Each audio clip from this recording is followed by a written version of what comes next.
right, all right. Hey, before we begin here tonight, I would like to commiserate for just one moment.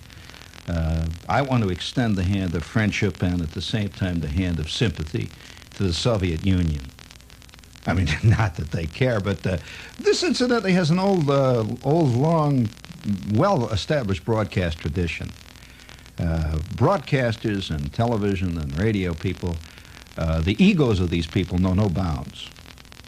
And so it is not quite uncommon to hear a radio broadcaster or a news commentator give, say, advice to the president.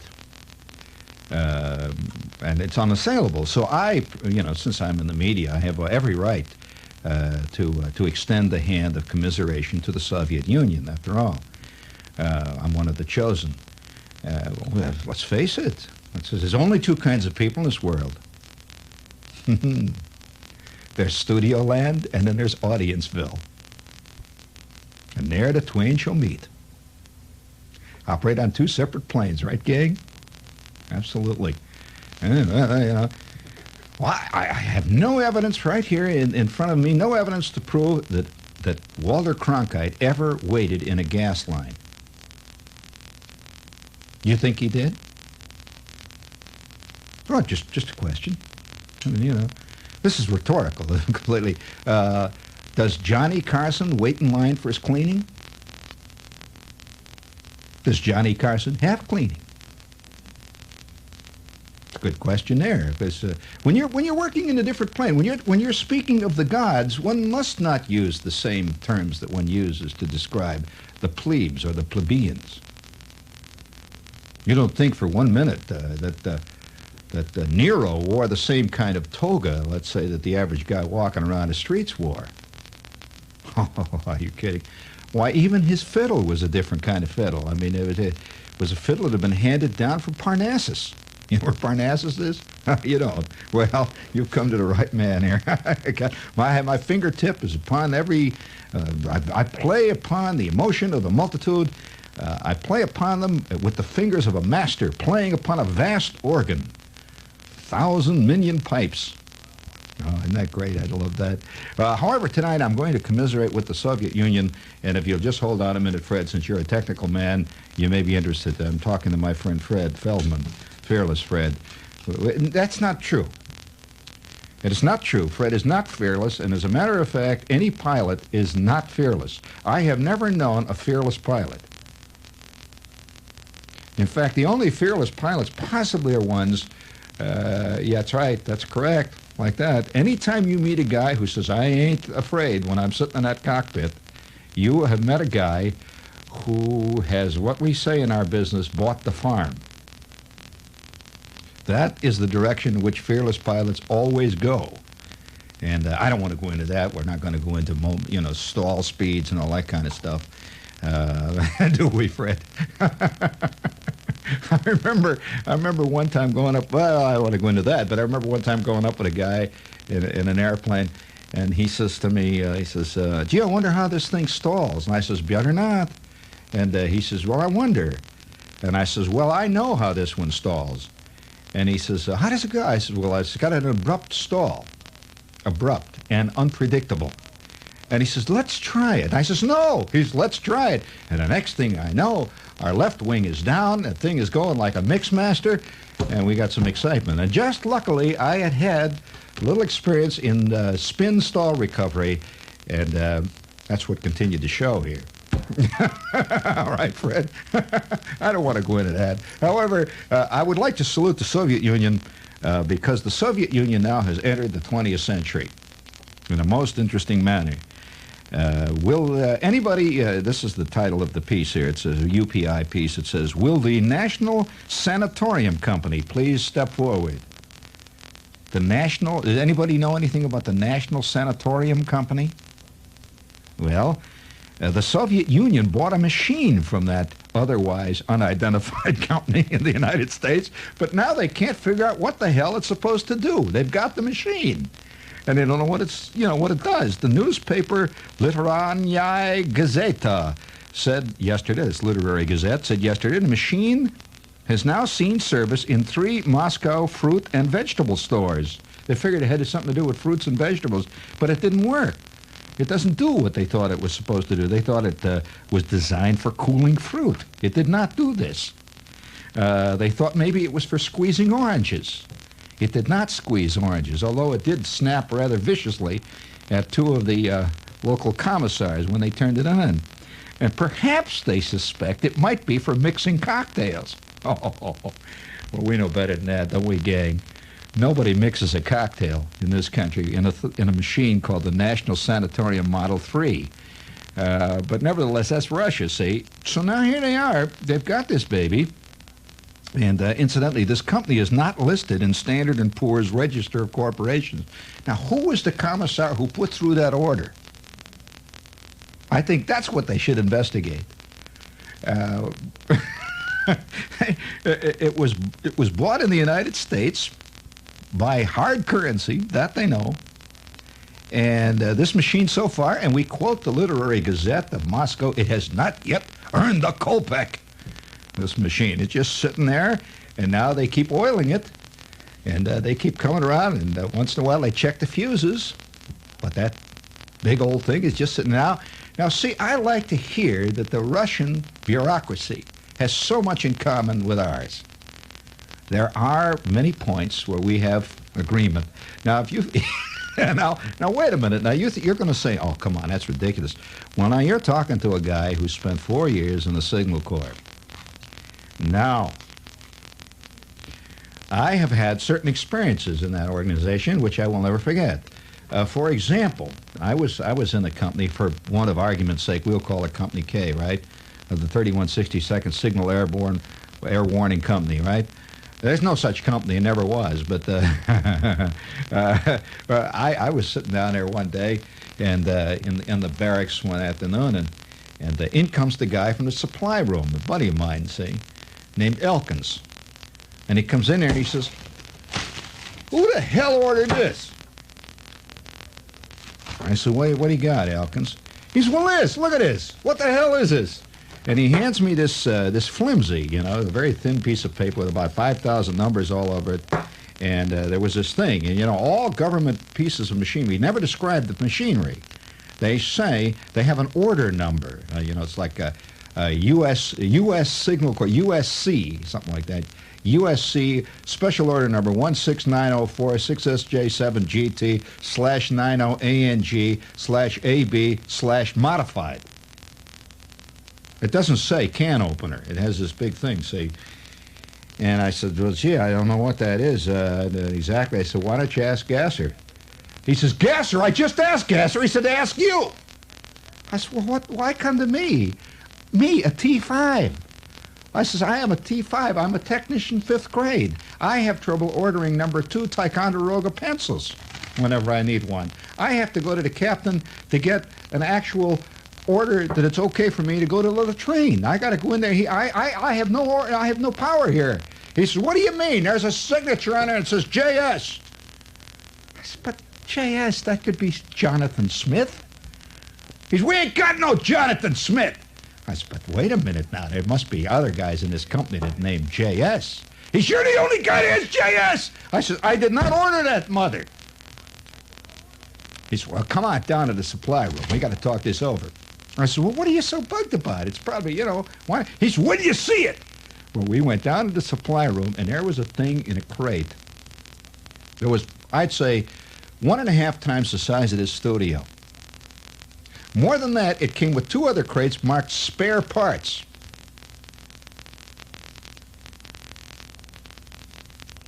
Well, that was a pregnant moment in Company K of the 3162nd.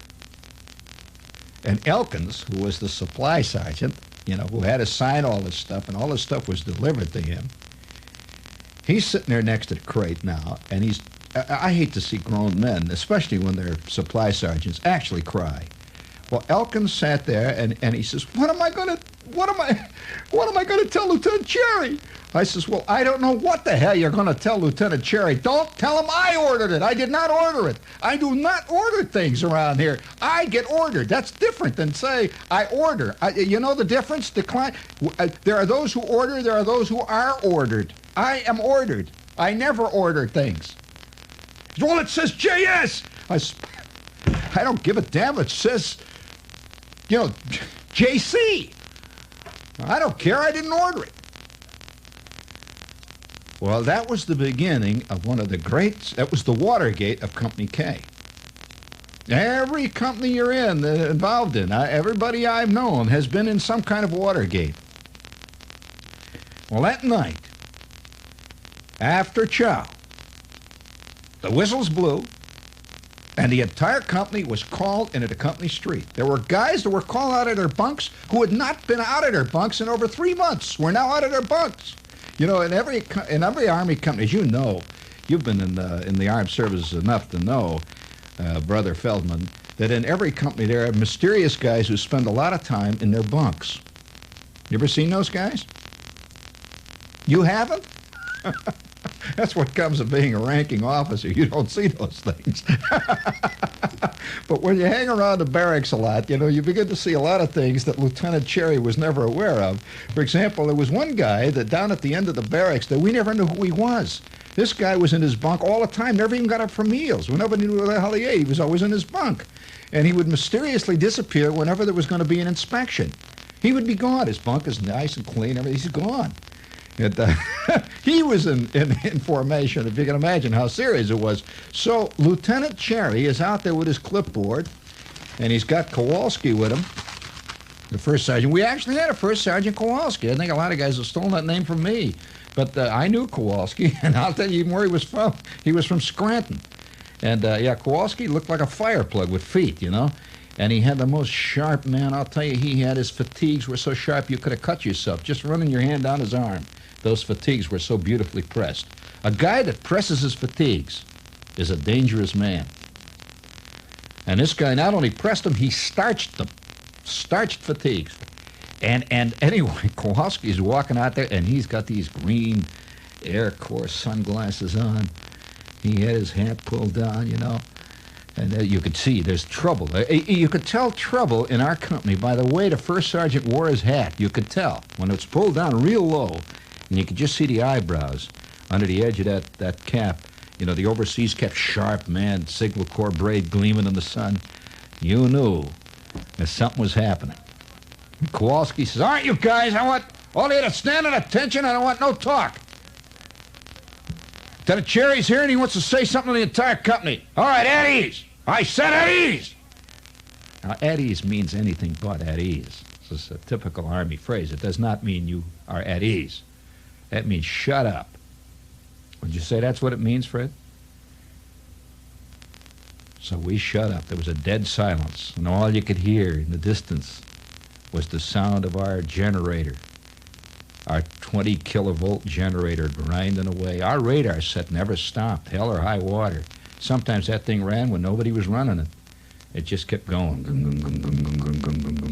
The sound of the generator and the sound of the keyer going night after night, day after day. How would you like to have a sound like this? Ooh. That incidentally is a 440 sound, roughly.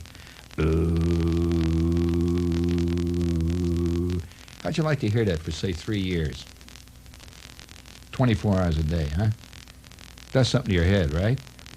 Well, it did something to everybody. Everybody that was in that company is never the same again. That sound and that 20 kilovolt 20,000 volts. You know what I said? 20 kilovolts. Dangerous, lethal equipment. And it was a company of nervous, jumpy men. Oh, yes. You show me a Signal Corps power supply specialist, and I will point out to you a craven, nervous coward. And for very same reason that the fighter pilots are a nervous, jumpy lot. They're dealing with equipment that is lethal. I mean, not only is the enemy lethal, the equipment's liable to turn right around and grab you, right?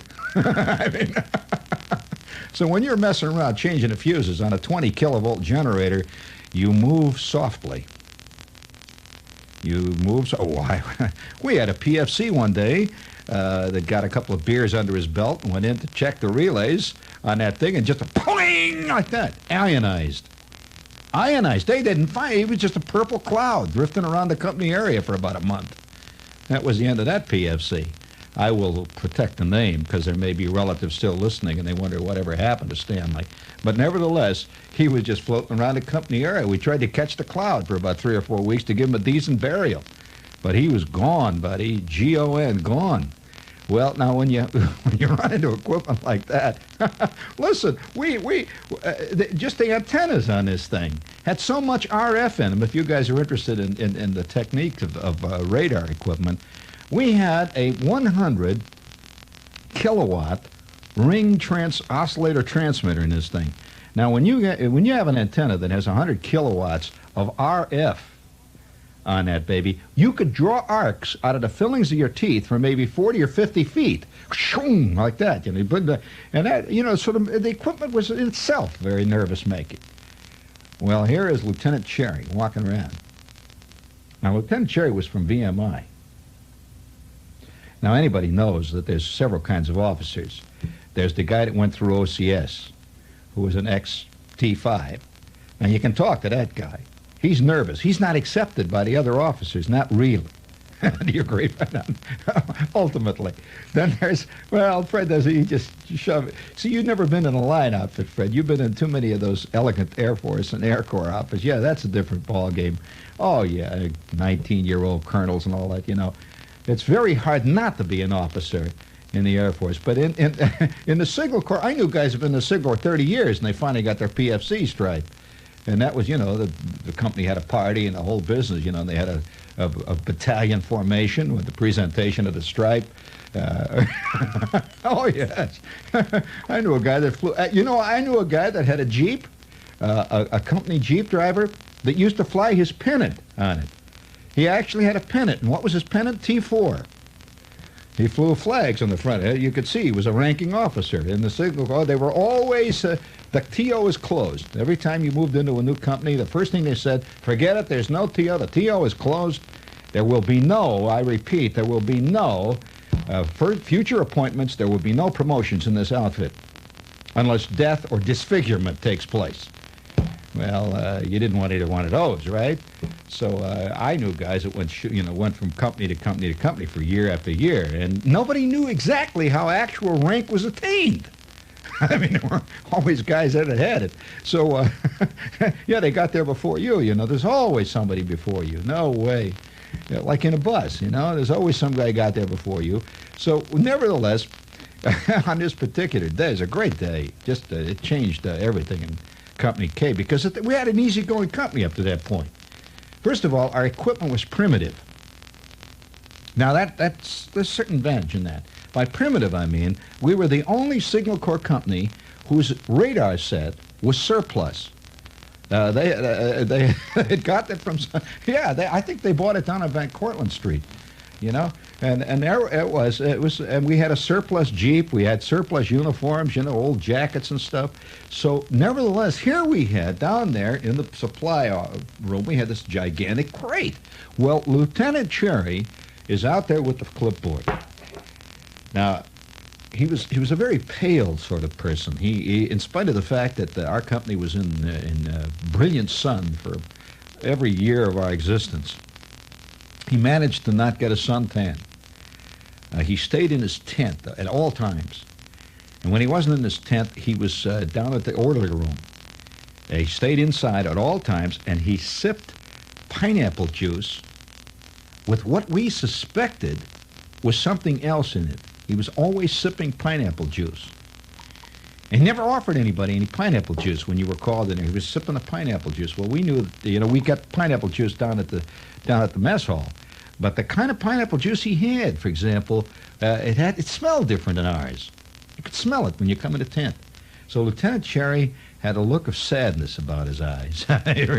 He always did, after all, going all through VMI and everything, and you wind up, you're in charge of this company. Gee, you could have been in charge of the 4th Division or something. You wind up here. So he is out there this day with a clipboard.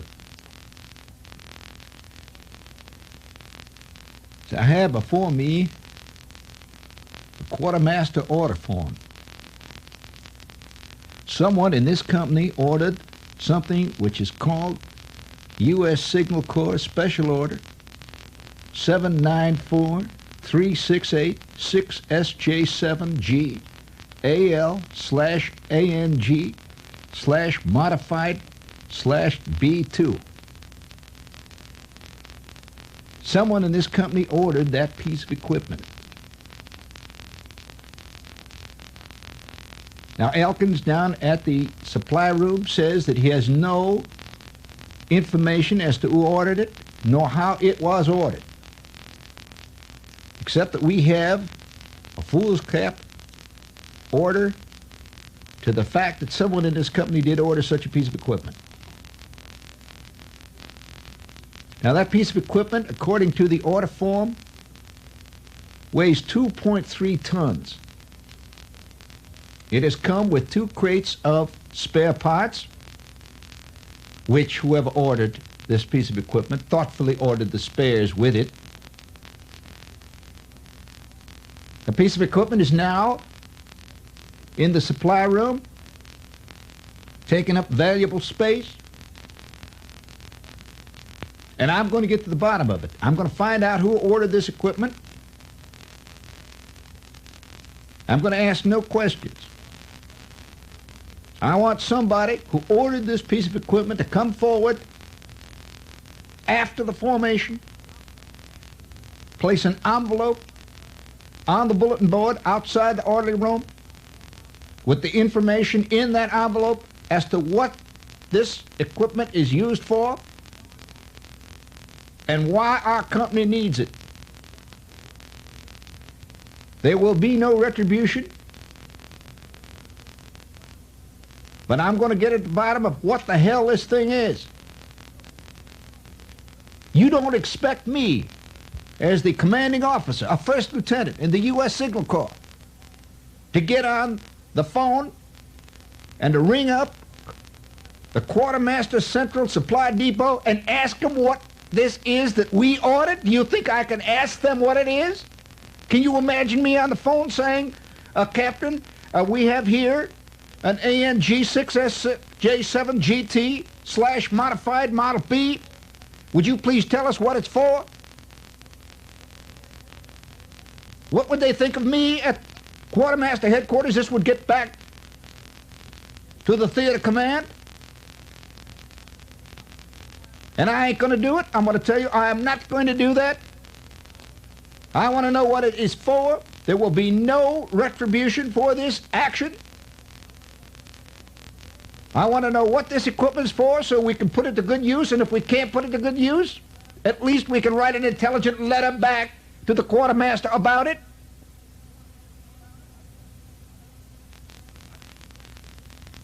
Are there any questions? We just stood there in the sun. I heard Gasser behind me mutter something under his breath. Like, what the hell now? We stood there in the sun for about 30 seconds while Lieutenant Cherry walked back and forth and just looked at us. And finally he turned to Kowalski and he said, Sergeant Kowalski, I want you to dismiss the company and I want you to stay on this. I'm expecting an envelope thumbtacked to the bulletin board outside the orderly room by 2300 tonight. Otherwise, there are going to be certain things done in this company that none of you are going to like. And don't think I don't have the power to do it. Take over, Sergeant. Kowalski looked at all of us, his glasses gleaming. Did what? Now you heard that, Lieutenant? And all I got to add to this, all the years I've been in the Army, I've never seen anything like this. I want to tell you, I'm going to bust some behinds around here if I find out who the hell ordered this. Attention! Company, dismiss. And we fell out.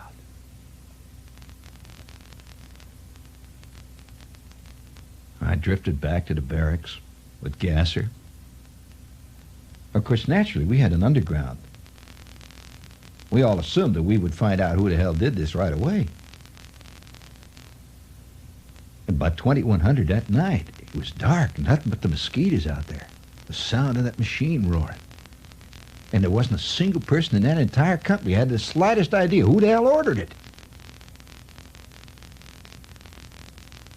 And it had fantastic repercussions, which I will lay on you in the next installment of Company K's Historic Watergate. Now, all people at any watershed period in history have always felt great fear. There's been great dislocation. This happened during the early days of the Renaissance. It happened during many periods in history. It happened during the early days of the Christian era, which was another great era. We're now ending, I think, we're ending one.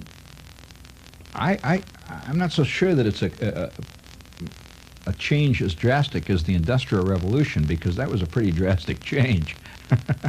I think that's overstating the case. But what I think is we're entering a period now of, well, unknown. I don't think it's known. For example, would a man sitting around in Da Vinci's time, would he have been able to say, would he have been able to comprehend, let's say, the changes that were to be brought about in future times by, say, such things as mass media? I mean, I don't think a guy who was alive, say, in 1900, that's fairly recent. There are people probably listening tonight who were. A man of the year of 1900 could have comprehended television and the impact of TV on our lives. I think, well, even that, but see, I don't think the moon has had any impact on people's lives. I think it's there. We've made the trip to the moon, but I don't think that has really changed people's lives much, but television has. and I wonder how many people today in America, just walking around, people, can comprehend the world where there is not only no television, but no radio. Nothing at all like that. There's no way for you. Phonographs, for example, non-existent. Be interesting to consider a world like that. And yet, there are people who are listening probably right now tonight who very well remember such a world.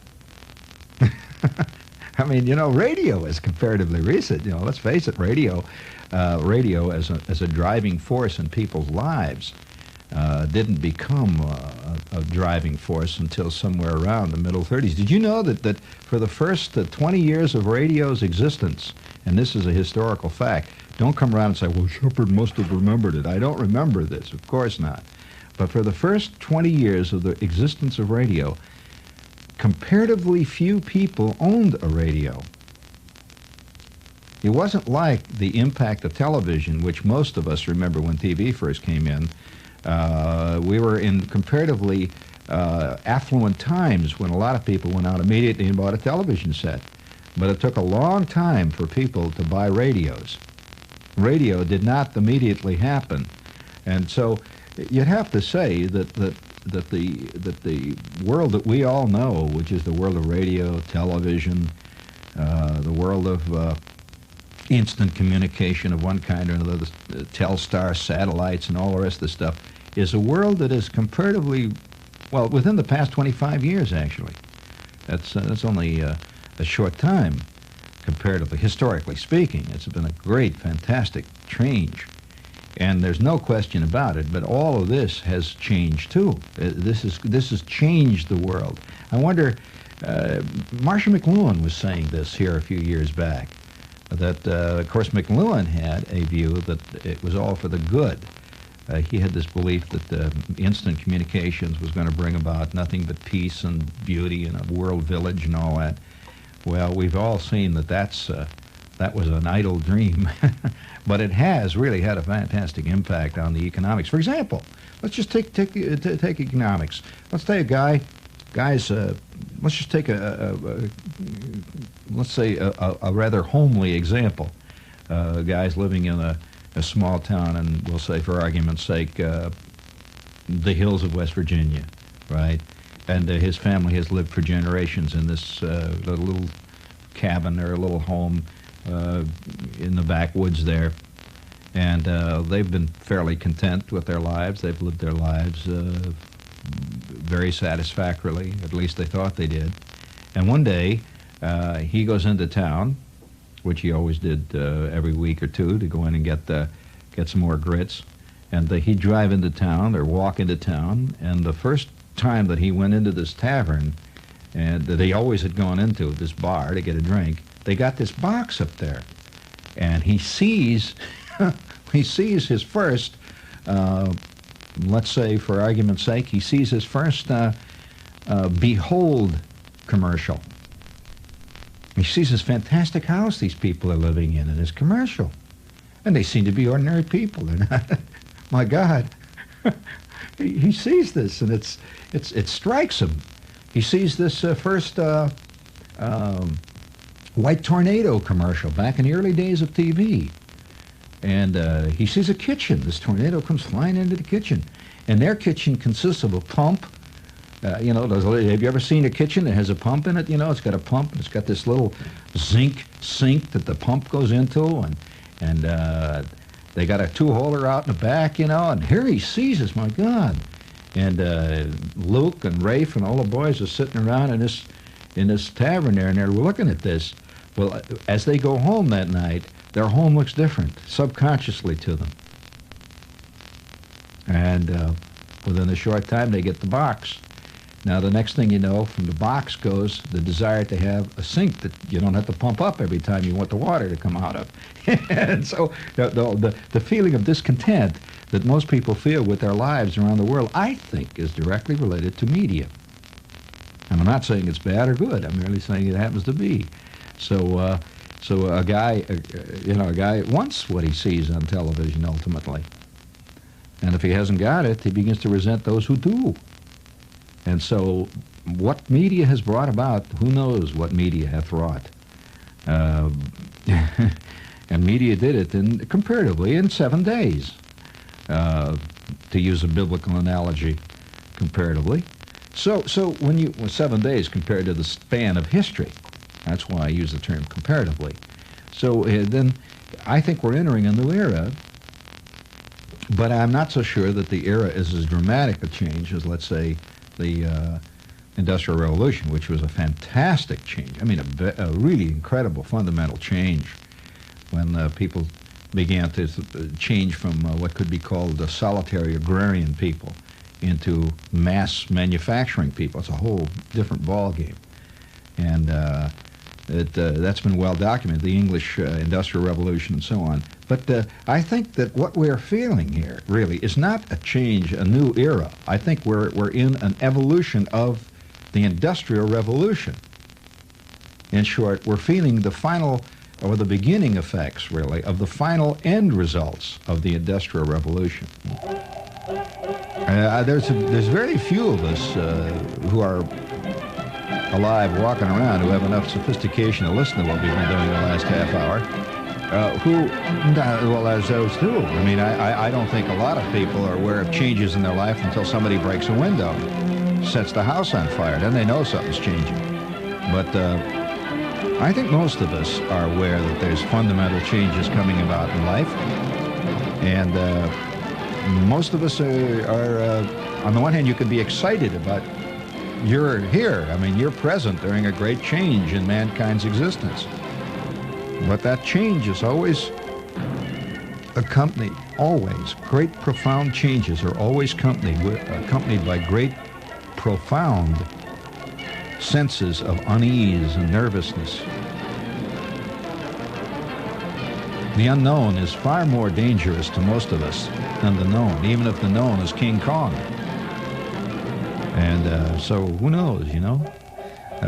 But we are here, and that's what makes it so fantastic. It's like you are there during the middle of the Industrial Revolution. You actually were there and saw it.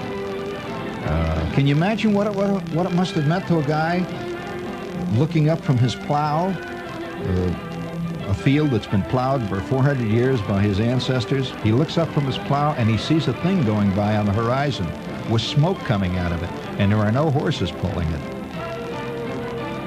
The first steam engine going by. Good God. That was fantastic. So we're almost in the same boat right now.